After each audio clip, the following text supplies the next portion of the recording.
Each year, for 30 days, 1.5 billion Muslims around the world fast during the month of Ramadan. You may have heard about Ramadan as a time during which followers of Islam abstain from food and drink each day from dawn until sunset. But there's much more to this month than simply not eating or drinking. Ramadan is the 9th month of the Islamic lunar calendar. Being lunar means, in effect, that within the span of every 30 years or so, the month of Ramadan falls in each of the 4 seasons, hence the just nature of the lunar system. Just imagine the month arising at the same time every summer or every winter, which brings us to an interesting question. It's hard enough to abstain from food and water for a whole day. How do people do it in the summer? Not even water? Actions that Muslims are commanded to avoid during fasting hours include eating, drinking, smoking, having sex, and the list continues. Then they are free vis-a-vis these actions until daybreak of the following day. The time to break the fast, or in other words, to feast, coincides with sunset. It is often a fun time for families and friends who share meals and invite each other over for dinner, or dine with their local community at a mosque or center. Obviously, there are exceptions. For someone with health concerns who requires medications throughout the day, fasting is not an option for them.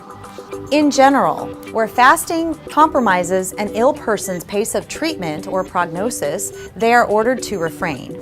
Other exceptions include pregnant women, nursing mothers, postpartum women, children, travelers, and seniors who either cannot tolerate fasting or upon whom fasting is harmful. Almost everyone else, fasting is fair game. The month of Ramadan is a time of reflection and self-improvement in terms of oneself, one's behavior with other people, and one's relationship with the divine. Fasting has much inner and outer wisdom underlying it.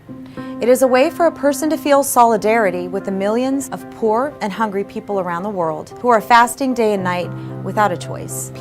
People usually take food and water for granted and rarely ever feel real hunger, and so don't think about those who are suffering. Fasting is a means for one to share a little bit in the pain that millions of others go through every day, and to feel more motivated to give to charity to help those who are in need and society's more susceptible ones. Fasting means abandoning, and this abandoning entails physical actions such as eating, drinking, and abstract actions such as abandoning one's ego and becoming totally selfless and annihilated in the divine. With all actions, there is an inner and an outer meaning. The inner objective in fasting is to attain an inner state of silence.